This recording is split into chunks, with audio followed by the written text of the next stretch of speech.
Sunday Night Football, hopefully all of our bets have hit and we're sitting on a pile of cash. I know I'm going to be in Panama, soaking up the sun, but it's actually just for work. And I get it. And it also means I have to miss Sunday football, which makes me very sad in my heart. So hopefully I can get this bet off before then, and we can all be raking in the money when we wake up on Monday or just Sunday night. I don't know. You tell me. Sunday Night Football, we have the Cowboys visiting the Steelers. Now, this is going to be a spicy, boring one. I don't really know, but Steelers right now minus 2.5, the total being at 44 flat. Diving into the Cowboys, they played the Giants last week, and they looked okay. They looked okay. My concern for Dallas this year is that usually they beat up the terrible teams like they're nothing. Like just smash them on their shoe and go, okay, kid, go take a hike. Don't even give them a balloon to be like, hey, I have a balloon. Not even a name tag to be like, if lost, please return and like have the names of their parents. No, they have not been doing any of that whatsoever. They've been letting bad teams actually kind of like stay in games. Not that the Giants are a bad team, but the Giants are a bad team. The Cowboys' run defense did look like they were getting in shape. They only allowed 1.2 yards per rush last game. So even against the terrible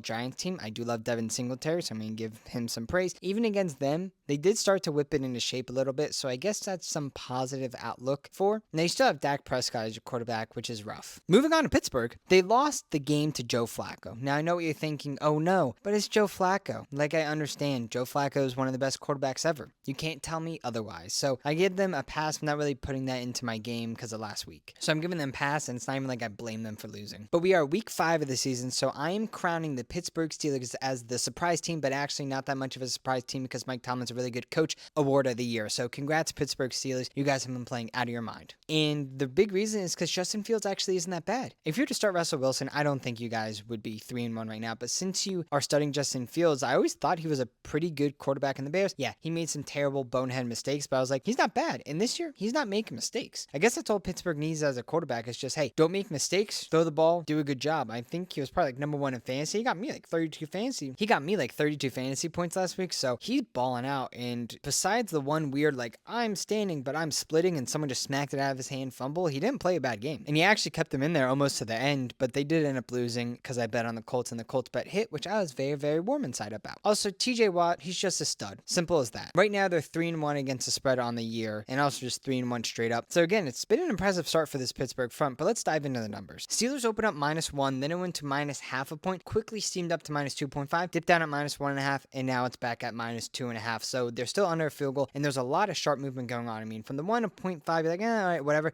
And then from that 0.5 to -2.5, that's some sharp knives, Cutco, sharp action going on there. Another way we can tell that it was sharp money is because the public was not moving it. Right now, the public has 22% of the bets and 23% of the money on Pittsburgh Steelers. So you know it's not because of them why it's going the other direction. There's something else going on. And again, sharp.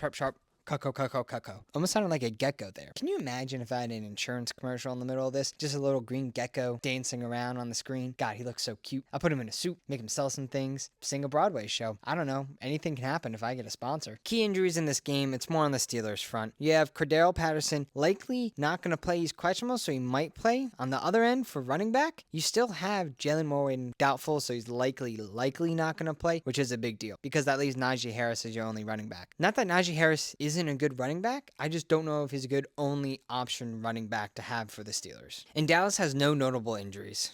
So when I'm handicapping this game in my head, the Steelers are really good at defending the pass, and that's pretty much all Dallas can do. They had one of the worst running back rooms coming into the season. It was a main concern, and everyone was supposed to be concerned because that's a big problem. They don't have any good running backs to run the ball, so they're relying heavily on throwing, which is exactly what Pittsburgh wants to do because they're great at defending the pass. It's as simple as that. But oh wait, is it? When we dive further into the numbers, we can also see that Dallas might be a little bit overvalued here. Yeah, they're coming off a big emotional win of the Giants. Take it as it is. It was still a divisional win. Should they have killed the Giants? Yeah. Did they kill the Giants? No, but a win's a win, and Pittsburgh's coming off of a terrible loss against the Colts. Now, they did stick in it, and that's what they do. They keep games close, so that's another thing that we have to note there. You also want to buy Tomlin as a dog, but he is under a field goal. It's not like Pittsburgh is favored -3.5. Probably make me swing over to the Cowboys, but I do anticipate this number actually getting closer to 2 before kickoff because I think a lot of the public's going to be betting the Cowboys. I mean, we already see that 77% of the money in bets are on the Cowboys. Again, I'm a dum-dum. I just like to look at the numbers. Like I just mentioned, 77% of the bets and 78% of the money are on the Cowboys. The line moved from -1.5 on Pittsburgh to